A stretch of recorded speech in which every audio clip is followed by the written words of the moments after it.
visinya BEI atau IDX itu kan ingin menjadi bursa yang dengan kredibilitas tingkat dunia. Gitu. Dan kita ini saat ini di Indonesia kan satu-satunya bursa, ya kan. Dulu memang ada Surabaya, Jakarta, sekarang jadi satu, cuma Indonesia, dan kita satu-satunya. Jadi kalau misalnya kita kerjasama nggak hanya internal di dalam negeri, tapi juga ke luar negeri. Kalau kita melakukan benchmark pun juga nggak ada di sini, gitu. Kita benchmark pasti ke luar negeri, gitu.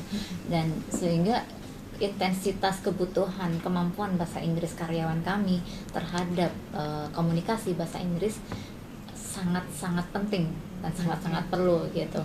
Sehingga gimana ya, waktu itu saya mikir kita bisa tahu kondisi kemampuan bahasa Inggrisnya karyawan BEI.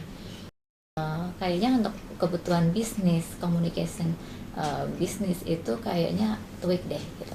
Cari research lagi, kita bikin beberapa benchmark company lain pakai apa sih sebenarnya, gitu, financial industry terutama. Kita cari, dibantu sama ITC juga kan, kliennya apa aja, gitu kan, sudah pakai di sebelumnya, gitu. Jadi kita benchmark Indonesia, company di Indonesia dan company di luar negeri, bahwa memang untuk keperluan bisnis itu TOEIC.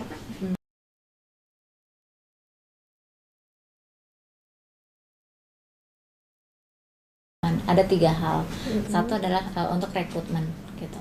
Rekrutmen, kalau karyawan masuk ke BEI minimal rate-nya sekian.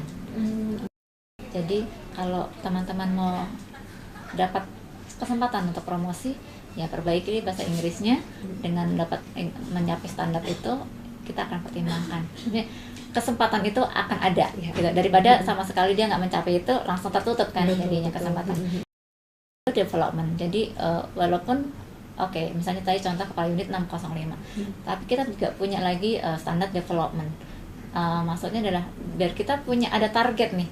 Kalau misalnya saya sekarang udah segini, udah masuk sebagai manajer, saya apalagi nih yang harus saya perbaiki. 605 tuh nggak cukup. Saya bilang itu masih minimum. Jadi kita harus berusaha lebih bagus lagi. Kalau kita nggak punya standar atau kita nggak punya penggaris kita mencapai apa, kita nggak tahu kita harus, sebenarnya kita sudah cukup bagus apa belum sih, gitu. Kalau kita nggak punya standar, makanya kita ada lagi kedua adalah development standard. Misalnya aku nggak hafal ya, manajer mungkin 805 gitu yang untuk developmentnya, dan kalau nggak salah kepala divisi 980, hampir mencapai tertinggi, gitu. Jadi itu adalah motivasi kita untuk mendevelop diri kita sendiri, gitu. Itu standar untuk development. Tadi standar minimal TOEIC untuk dapat ditugaskan pergi ke luar negeri.